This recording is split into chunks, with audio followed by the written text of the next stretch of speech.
오늘 이 아침 우리에게 주시는 하나님의 말씀, 나훔 1장 12절에서 14절의 말씀이 되겠습니다. 나훔 1장 12절에서 14절에 있는 말씀 한 목소리로 합독하시겠습니다. 여호와께서 이같이 말씀하시기를 그들이 비록 강하고 많을지라도 반드시 멸절을 당하리니 그가 없어지리라. 내가 전에는 너를 괴롭혔으나 다시는 너를 괴롭히지 아니할 것이라. 이제 내게 지은 그의 멍에를 내가 깨트리고 내 결박을 끊으리라. 나 여호와가 내게 대하여 명령하였나니 내 이름이 다시는 전파되지 않을 것이라. 내가 너의 신들의 집에서 새긴 우상과 부은 우상을 멸절하며 내 무덤을 준비하리니 이는 내가 쓸모없게 되었음이라. 아멘.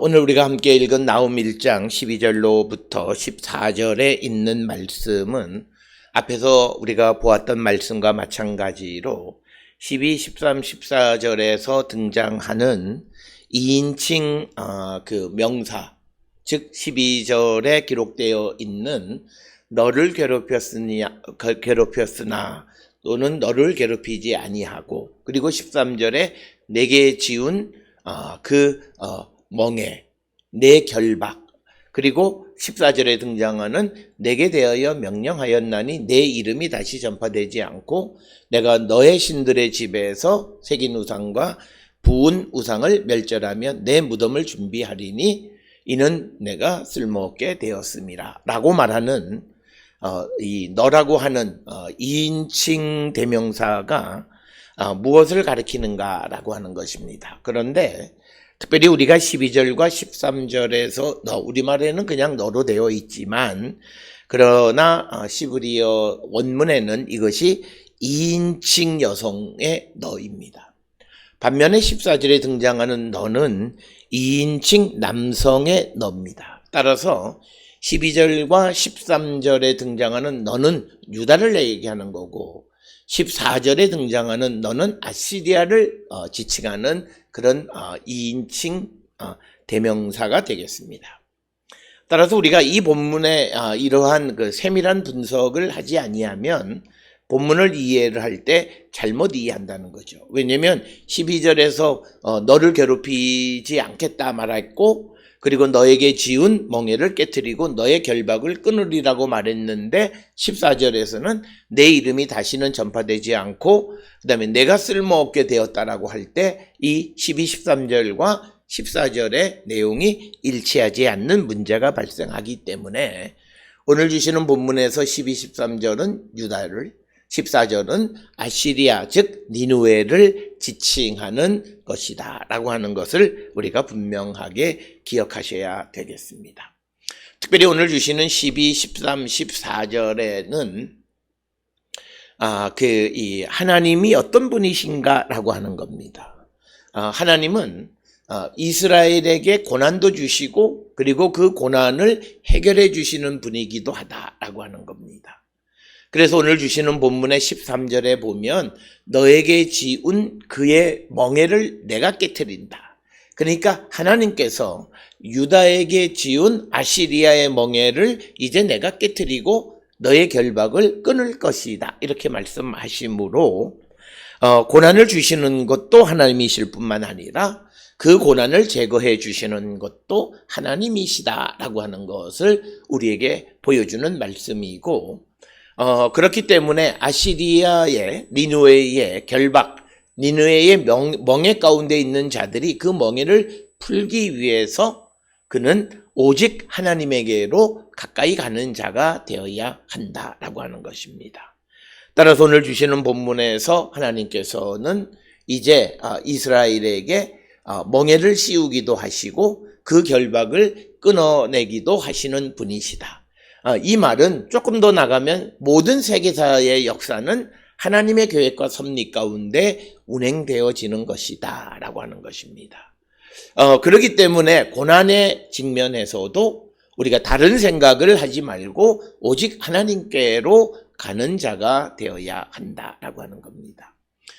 특별히 오늘 주시는 본문의 12절에서 여호와께서 이같이 말씀하시기를 그들이, 즉 여기서 말하는 그들은 아시리아 혹은 니느웨를 얘기하고 그들이 비록 강하고 많을지라도 반드시 멸절을 당하리니 그가 없어지리라. 여기까지가 그 아시리아에 대한 이야기, 3인칭으로 이야기하고 있고, 그 다음에 이제 내가 여호와께서 전에는 너를 유다를 괴롭혔으나 다시는 너를 괴롭히지 아니할 것이다. 그러니까 오늘 주시는 본문에서 분명하게 말씀하고 있는 것은 유다에게 임한 환난은 하나님이 주신 것이고 하나님이 괴롭히신 것이다. 그래서 13절에서 이제 그 멍에를 내가 깨트리고 너의 결박을 끊을 것이다 라고도 말씀하시는 것이 되겠습니다. 그렇다면 이처럼 하나님께서 이스라엘에게 환난, 고난을 주시는 이유는 뭐냐면 고난이 갖는 교육적 기능 때문에 그렇습니다. 그래서 우리가 주의 성령 안에서 우리가 오래 참음은 하나님께서는 우리가 주 안에서 어떤 고난이나 환난, 즉 하나님이 주시는 교육적인 어떤 수단을 통해서 변화되기를 기다리시는 분이시다. 그래서 하나님은 죄인인 자가 변화되어져서 새 사람이 되기를 원하시고 그 과정 속에서 죄인이 변화되는 것을 이루기 위해서 때로는 환난, 고난을 주시는 분이시다라고 하는 거예요. 그래서 일시적으로 당하는 고난이나 환난이 끝이 아니다라고 하는 겁니다. 우리의 끝은 마지막 종말의 때에, 재림의 때에 주님이 다시 오셔서 세상을 심판하실 때 그들이 하나님의 심판에 의해서 모든 것이 결정된다라고 하는 거예요. 그러나 지금 내가 예수를 믿지 않으면 지금 나의 모습은 마지막 때에 나는 심판을 받을 수밖에 없어요. 그런데 그런 자가 좀 시간이 흘러서 예수를 영접하면 종말의 때 그는 주님의 도우심을 입을 수 있다라고 하는 것입니다. 따라서 오늘 주시는 본문에서 핵심적인 말씀은 내가 전에 너를 괴롭혔으나 다시는 너를 괴롭히지 아니할 것이다. 그리고 이처럼 주님이 사랑하는 하나님의 백성들을 괴롭히는 이유는 그들이 주께로 돌아오게 하기 위한 교육적 수단이다라고 하는 거예요. 따라서 오늘 우리가 살고 있는 이 시대에도 우리가 여러 가지 이유로 말미암아 고난, 환난을 당하는 이들이 있습니다. 그 고난의 이유가 자기 자신으로부터든 어떤 것이든 하나님께서는 목적을 가지시고 고난을 주시고 환난을 주시는 것이고 그 고난의 뒤에는 하나님의 영광이 기다리고 있다라고 하는 것을 우리가 깨닫고 어떤 고난 속에서도 그 고난을 두려워하지 말고 우리가 환난 중에도 기뻐하는 삶을 살라라고 하는 겁니다. 특별히 로마서 5장 1절로부터 5절에 주시는 말씀에 환난 중에 우리가 기뻐할 수 있는 이유는 바로 하나님의 사랑, 그래서 주의 성령이 우리에게 부어주신 하나님의 사랑을 갖고 나를 괴롭히시고 나에게 환난을 주시고 고난을 주신 것이 하나님의 사랑임을 깨달을 때 그는 고난 속에서도 환난 속에서도 기뻐할 수 있다라고 하는 거예요. 그래서 하나님은 이스라엘 백성들이 여호와를 섬기지 아니하고 주의 말씀을 듣지 아니하고 자기 멋대로 살아가고 우상을 숭배하는 자들이었지만 그래서 그로 말미암아 이방의 손을 빌어서 그들을 괴롭히고 그들이 돌아오기를 기다리셨지만 이제는 다시 괴롭히지 않겠다고 회복과 희망의 말씀을 주시는 것이 오늘 주시는 12절의 말씀이 되겠습니다. 특별히 12절에 보면 그들이 비록 강하고 많을지라도 그들은 아시리아인데 그들이 강하고 많을지라도 강하다고 번역한 슐레밈은 우리가 흔히 말하는 샬롬을 어근으로 하는 것인데 이것은 완벽하다는 뜻이 강합니다. 우리가 샬롬 하는 것은 하나님의 도우심으로 완벽한 그런 삶을 살아가는 것을 우리가 샬롬이라고 이야기합니다. 그래서 평안할지어다 할 때 그 평안이라고 하는 것은 온전한 것을 얘기하는데 오늘 주시는 말씀에 그 아시리아가 비록 온전하고 많을지라도 반드시 멸절을 당하리라. 이것은 하나님의 심판 앞에서 그것을 견딜 자가 없고 하나님이 멸망하기로 결정하신 것이 하나님의 심판을 견딜 자가 없을 것이다 라고 하는 것이 오늘 주시는 말씀이고, 멸절당하리라 라고 번역이 되어 있는 것은 나가즈라고 하는 단어인데 이것은 잘려질 것이다. 그러니까 그들이 완전하고 많을지라도 반드시 잘려질 것이다. 그래서 그가 없어지리라 라고 하는 겁니다. 그래서 오늘 주시는 본문에서는 이 세상에 가장 강한, 당시에 가장 강한 나라를 상징하는 아시리아 제국이지만 그러나 하나님 앞에는 견딜 수가 없다. 그래서 여기에서 주는 것은 세상에 있는 그 어떤 힘도 하나님에 비해서는 아무것도 아니고 하나님의 심판을 견뎌낼 수가 없다. 그래서 우리는 고난의 때에, 마지막 때에 우리는 더 주께로 다가서고 주님에게로 나가는 그런 성도가 되어야만 그 마지막 고난의, 그 마지막 심판의 때에도 우리가 구원을 입을 수 있다라고 하는 것입니다. 따라서 오늘 주시는 말씀에 아시리아가 아무리 강하고 많을지라도 멸절당하고 그가 없어질 것이다. 그래서 하나님의 심판에 아주 철저함을 이야기합니다. 하나님이 멸절할 것으로 결정하신 것에 대해서는 그것을 완전히 하나님께서는 제거하시는 분이시다. 요것이 이제 아시리아에 대한 심판의 말씀이고, 그리고 이 말을 듣고 있는 유다 백성들에게 내가 전에는 너를 괴롭혔으나, 이 괴롭힘이라고 하는 것은 이스라엘 백성들이 하나님의 말씀을 듣지 않고 우상을 섬기고 자기의 힘을 의지하는 삶을 살아가게 될 때 하나님은 그들에게 고난과 환난을 주시는데, 그 목적은 그들이 돌이키기를 위해서 그런 고난을 주셨는데 다시는 너를 괴롭히지 아니할 것이다. 즉 내가 너에게 보냈던 모든 괴롭힘, 모든 환난을 이제 제거하실 것이다. 그래서 이어지는 13절에서 구체적인 이야기를 말씀합니다. 이제 내게 지은 그의 멍에를, 즉 너에게, 유다에게 지은 아시리아의 멍에를 내가 여호와께서 깨트리고 너의 이스라엘의 유다의 결박을 끊으리라. 그래서 하나님께서 끊어버리신다. 결박과 멍에를 끊으신다는 거예요. 그러니까 오늘 주시는 12, 13절에서 12절 끝부분에서 강조하는 것이 뭐냐면 하나님이 유다를 괴롭혀서 아시리아의 멍에와 결박이 그들에게 임하게 됐는데 다시는 너를 괴롭히지 않겠다고 말씀하시니 멍에를 깨트리고 결박을 끊어버리실 것이다 라고 말씀합니다. 특별히 예언서에서 멍에와 결박이라고 하는 것은 다른 나라의 압제를 은유적으로 표현하는 것이 되겠습니다. 그래서 하나님께서 유다에게 아시리아의 압제, 아시리아의 멍에를 그들에게 씌웠는데 그것을 깨트리시고 그 결박을 끊어버리시겠다라고 하는 것입니다. 그래서 오늘 주시는 본문의 말씀에서 하나님은 우리에게 재앙도 주시고 또 그 재앙을 제거하기도 하실 수 있는 그런 전능하신 하나님이시다라고 하는 겁니다. 그래서 우리는 우리에게 어떤 고난이 오면 그 고난의 기원이 하나님께로부터라고 하는 사실을 꼭 기억하셔야 됩니다. 오늘 우리가 살고 있는 이 시대의 기독교적인 세계관은 우리에게, 즉 예수 그리스도 안에 있는 자에게 나타나는 모든 것은 하나님께서 허락하셔야만 가능한 것이고 결국은 하나님이 하신 것으로 볼 수 있고 그것이 나에게 좋은 일이든 나쁜 일이든 마찬가지다.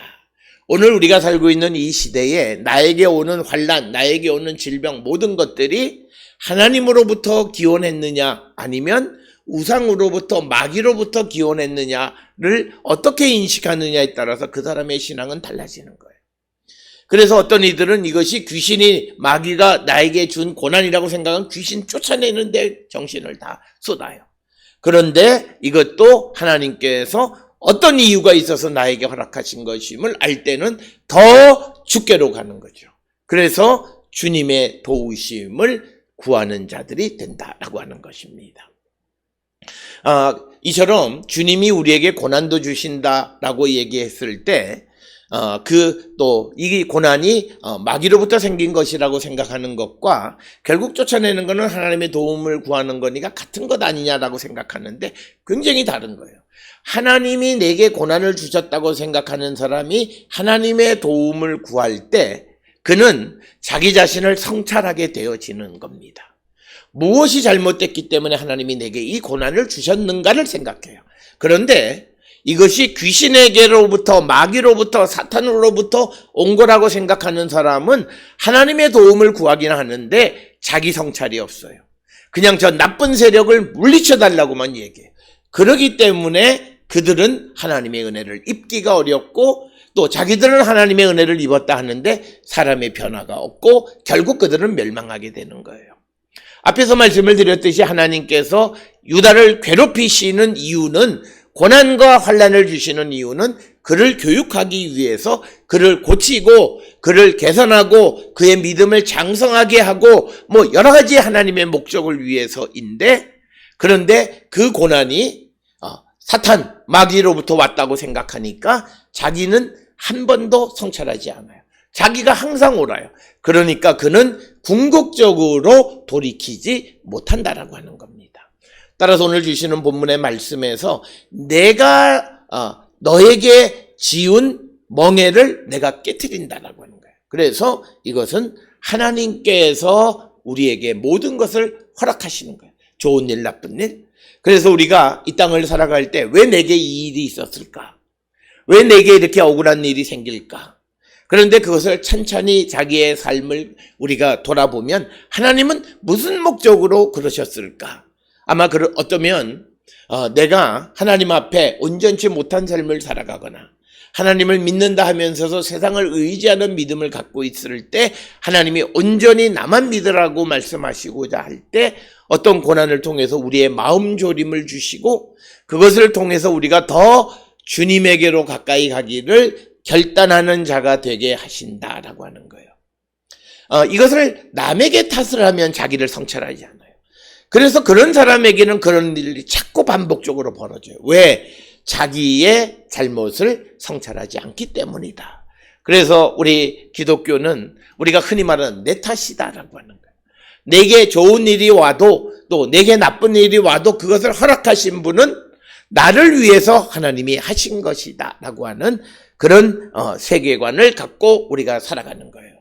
오늘도 우리가 세상을 살아가는 데 있어서 누군가가 나를 괴롭히는 자가 있으면 그 괴롭히는 사람이 물론 그 괴롭힘 자체는 잘못된 것이지만 왜 하나님이 나에게 그런 일이 벌어지게 했을까?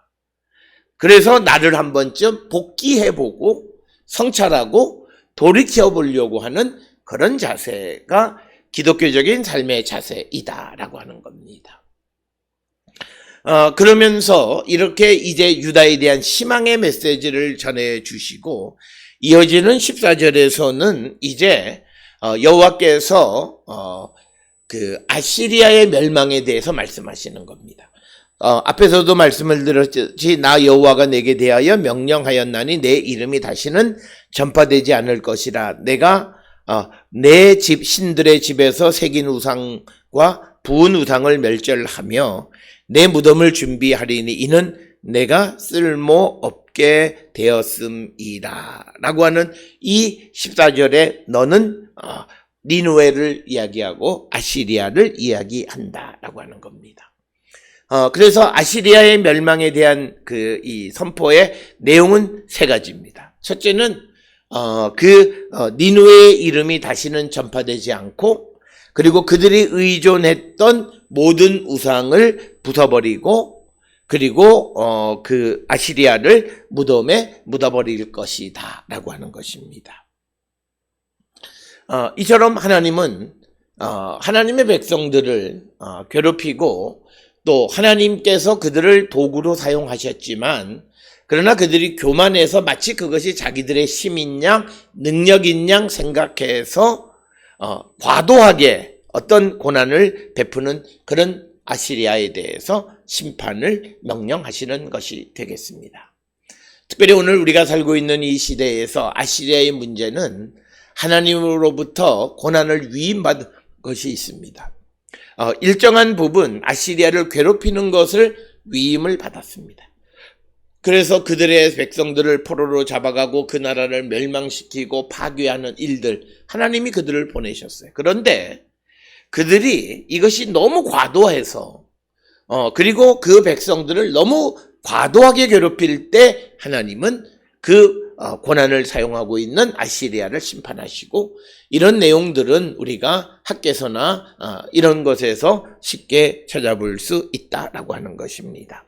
그래서 많은 사람들이 아니 하나님이 심판의 도구로 사용하시고는 왜 또 그들을 쓸모없다고 팽하시느냐, 그들이 하나님의 쓰심에 합당한 선을 잘 지켰다면 그들은 나름대로 다르게 또 하나님이 그들을 썼을 거예요. 그러나 그들이 이제 자기의 힘을 의지하고 자기의 힘을 마치 신처럼 여기며 살아가고 교만하고, 그래서 하나님의 백성들을 너무나 도를 지나치게 괴롭히게 될 때 하나님은 그들을 멸망시키신다. 그러니까 하나님이 택해서 그들을 어떤 수단으로 사용하셨는데 그러면서 그들이 멸망하는 이유는 바로 그러한 이유 때문이다 라고 하는 겁니다.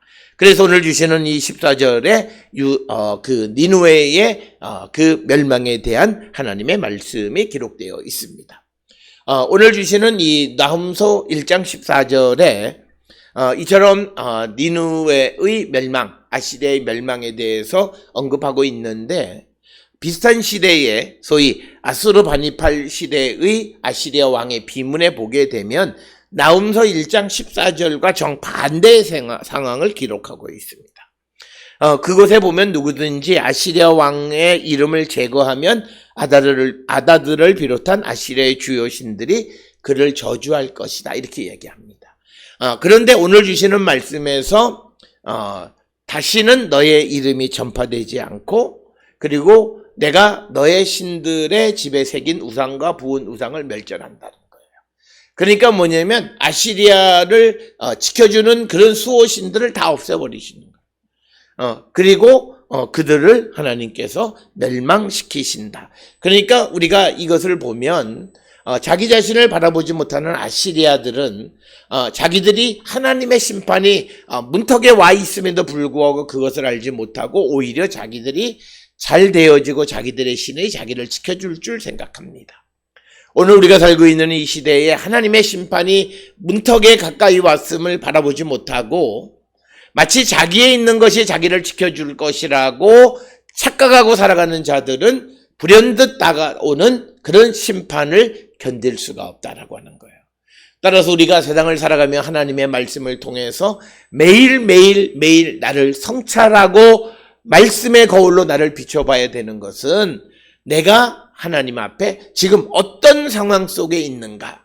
즉 오늘 유다의 입장에서는 하나님의 괴롭힘을 받다가 이제는 괴롭히지 않는 하나님의 구원의 순간에 직면해 있는가. 뒤집어서 아시리아의 입장에서는 하나님의 심판의 도구로 사용되어지다가 이제는 쓸모가 없어서 용도 폐기되어지는 그런 단계, 내가 지금 어느 단계에 있는가라고 하는 것을 우리는 영적으로 깨닫고, 내가 하나님 앞에 온전치 못하면 회개하고 주께로 돌아가기를 결단하는 자들이 되어야지, 자기를 바라보지 못하고 괜찮아 하다가 어느덧 자기의 벌거벗음을 보지 못하고 심판을 받게 되어진다라고 하는 것입니다. 오늘 주시는 14절에 새긴 우상과 부은 우상이라고 하는 것은 페셀과 마세카라고 하는 것입니다. 그러니까 무엇을 새긴, 나무 같은 데 새긴 것, 부은 것은 거푸집 같은 데 부어서 만든 우상, 어떤 방법으로든지 만든 모든 우상은 다 멸절하고 그 다음에 너의 무덤을 준비하리니 이는 내가 쓸모가 없습니다 라고 하는 겁니다. 오늘 주시는 12절로 14절의 말씀은 하나님께서 유다 백성들에게 그 아시리아의 멍에와 결박을 끊어내리시고 이제는 더 이상 너희를 괴롭히지 않겠다라고 말씀하시면서 희망의 메시지를 전달하고, 그리고 지금 현재 유다를 괴롭히는 아시리아 니느웨를 멸망시키실 것임을 선포하고 있습니다. 따라서 오늘 주시는 이 본문의 말씀을 통해서 왜 이방 나라 니느웨의 멸망에 대한 예언이 성경에 들어있냐면 그 이야기가 곧 고난을 당하고 있는 유다 백성들에게 희망의 메시지이기 때문이다 라고 하는 것입니다.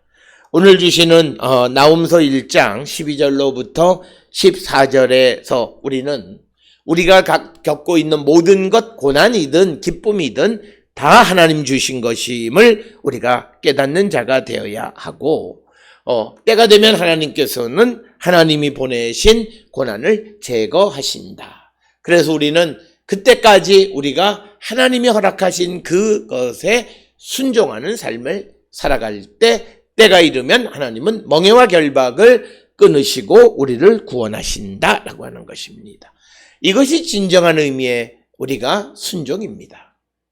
우리가 진정한 의미의 순종은 하나님이 이끌어가는 역사의 흐름을 거스르는 것이 아니라 내게 힘들고 고난의 시대이라 할지라도 그것을 순응하는 삶을 살아가고 그 가운데에서 하나님의 뜻대로 살아가기를 결단하고 주께로 더 가까이 나갈 때, 때가 이르면 그들은 구원을 받을 수 있다라고 하는 것이 오늘 우리에게 주시는 것이고, 하나님의 심판이 임하면 그가 아무리 완벽하고 강하고 많을지라도 하나님의 심판을 견딜 자는 없다.